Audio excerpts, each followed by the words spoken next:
Kata Nabi, kalau sholatnya ingin sempurna dimulai dari wudhu.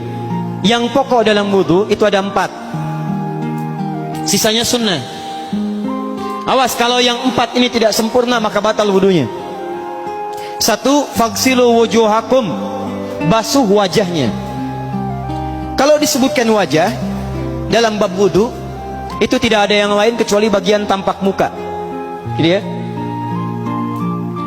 Kalau yang punya jenggot, itu termasuk janggutnya di selai-selai. Sifat wudhu cuma ada 3. 1, pakai keran. 2, pakai gayung. 3, air yang mengalir. Ya, seperti di sungai ada air mengalir, itu nggak ada masalah. Tapi kalau menggunakan gayung atau semisalnya, Nabi itu diriwayatkan dalam hadis itu sangat menghemat air. Bahkan pernah beliau kemudian berwudu, kalau kita kemudian hitung, itu hanya sejumlah Pak, seaqua gelas Pak, cukup. Atau yang kedua, menggunakan keran ya. Kalau sekarang kita ada keran, contoh ini kerannya. Ya, kerannya agak tinggi sedikit. Dan kita sesuaikan. Ambil airnya. Misal contoh, ghosala. Ghosala itu bukan ditumpahkan, ambil air, tumpahkan di tempat yang akan dibasuh gini. Yang telunjuk itu kemudian menghapus atau menghilangkan kotoran di sela-sela mata, contoh. Yang jempol menghilangkan kotoran di sela-sela telinga bagian belakang di sini. Ya. Kalau misalnya saya mulai ambil airnya, kemudian saya tumpahkan di sini. Yang telunjuk membersihkan di jari-jari di sini, di sela-sela mata. Yang jempol kemudian membersihkan di sela-sela di bawah telinga sini.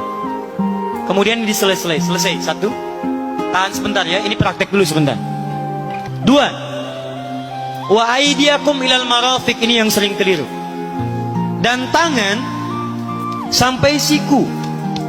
Jadi saat kita mengambil air wudhu, ambil airnya, tumpahkan dari sini ilal marafiq sampai ke siku ke sini. Balikan lagi ke depan. Jadi bukan kerannya dibeginikan, sikunya dibeginikan, takut, bukan. Jadi bukan siku diteruskan ke bawah. Yang tepat itu ambil airnya, kemudian basuh dari sini sampai dengan ke sikunya. Hati-hati, ini ada maknanya. Dan jika benar di hadis Muslim, jika orang wudunya benar seperti ini, maka bersamaan dengan jatuhnya air wudhu itu, jatuh pula dosa-dosa dan kotoran yang melekat pada anggota tubuhnya. Tidak cukup dengan amin, nanti kita lihat dulu. Tangan selesai, pindah kemana? Bukan ke rambut, tapi kepala. Jadi dalam bab wudu yang diusap bukan rambutnya, kepalanya. Itulah keadilan Allah. Kalau yang diusap kepalanya, semua manusia yang hidup pasti punya kepala. Tapi kalau yang diusap rambutnya, ada ketidakadilan, karena tidak semua orang punya kepala, punya rambut. Tuh. Nah sekarang lihat sini. Ketika kita diminta mengusap kepala, bahasanya masaha. Masaha itu begini. Ini saya punten. Bismillah. Ini ya. Ambil airnya, tumpahkan, baru kemudian diusapkan ke kepalanya. Paham ya? Kalau yang gua salah, ambil, tumpahkan di tempat yang akan dibasuh. Tapi kalau masaha, hati-hati. Ambil airnya, tumpahkan, baru diusap. Jadi bukan diambil air, tumpahkan di kepala begini. Yang dibasuh kepalanya bukan rambutnya.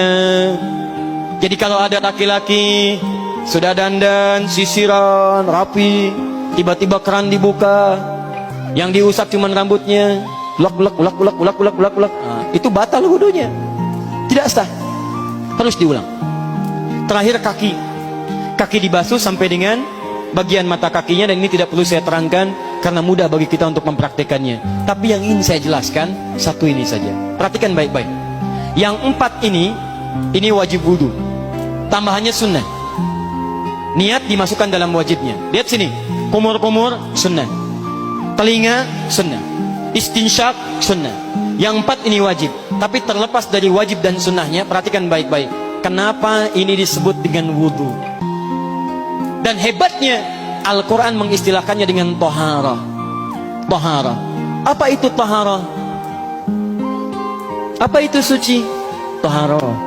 Apa itu toharah? Suci. Apa itu suci? Toharah.